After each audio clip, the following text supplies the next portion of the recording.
Nadie lo vio venir. Al inicio de temporada todos hablaban de Real Madrid, un equipo de estrellas, fichajes galácticos y nombres que asustaban en cualquier parte del mundo. Mientras tanto, el Barcelona parecía condenado al papel de comparsa. Se hablaba de un proyecto sin rumbo, de un Flick sin experiencia en la liga y de un equipo que iba a luchar por mantenerse a flote más que por hacer historia. ¿Y qué ha pasado? Que el Barcelona, ese equipo al que daban por muerto, es ahora posiblemente uno de los clubes más temidos en Europa.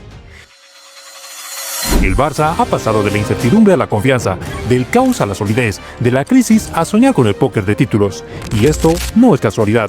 Hay razones de peso detrás de esa transformación brutal, de ese cambio que nadie esperaba, porque lo que se ha visto en las últimas semanas no es solo una racha de buenos resultados, sino una auténtica evolución. Un Barça que ha aprendido a sufrir, a remontar, a gestionar los partidos como un equipo con madera de campeón. El partido contra el Atlético de Madrid fue la prueba definitiva. No solo fueron 3 puntos, fue un golpe en la mesa. Fue demostrar que este equipo tiene carácter, que sabe competir y que cuando las cosas se ponen difíciles, responde con personalidad. Antes, el Barça se desmoronaba en los momentos clave. Hoy es un equipo que cree en sí mismo y que ha desarrollado una fortaleza mental que lo hace peligroso en cualquier competición. ¿Pero qué ha cambiado? Lo primero, la mentalidad. Este equipo ahora compite como bloque, con una convicción absoluta en lo que hace. Flick ha logrado transformar el vestuario, darle identidad y sobre todo transmitir confianza necesaria para afrontar cualquier reto. La imagen del equipo en Lisboa contra el Benfica fue una prueba clara. 2 veces en desventaja, una por el resultado y una jugando con un hombre menos. Y aún así, lograron remontar en ambas. Eso antes era impensable. Otro factor clave, la delantera. Lamine Yamal, Lewandowski y Rafinha están en un estado de forma espectacular. Han dejado de ser nombres en una pizarra para convertirse en una máquina ofensiva que destroza cualquier defensa.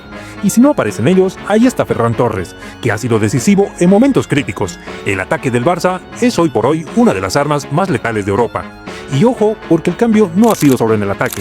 La defensa también ha dado un giro radical. La decisión de Flick de sentar a Iñaki Peña y apostar por Szczęsny ha sido determinante. El equipo ha ganado en seguridad, ha cerrado la puerta en muchos partidos y ha encontrado ese equilibrio que antes le faltaba. Porque un equipo que aspira a todo no solo mete goles, también evita que se los metan.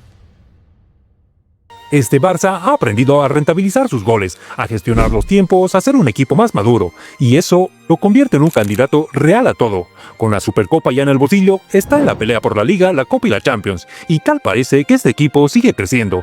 No ha tocado techo y todavía tiene margen de mejora, y cuando un equipo con esta dinámica sigue evolucionando, puede pasar cualquier cosa. Han cambiado muchas cosas en el Barcelona, desde su mentalidad hasta su estructura, pasando por la forma en la que compiten y se imponen en los partidos. Lo que a inicios de temporada parecía una utopía, hoy es una posibilidad tangible. La historia de este equipo aún se está escribiendo y lo que viene promete ser inolvidable. Este Barça va muy en serio.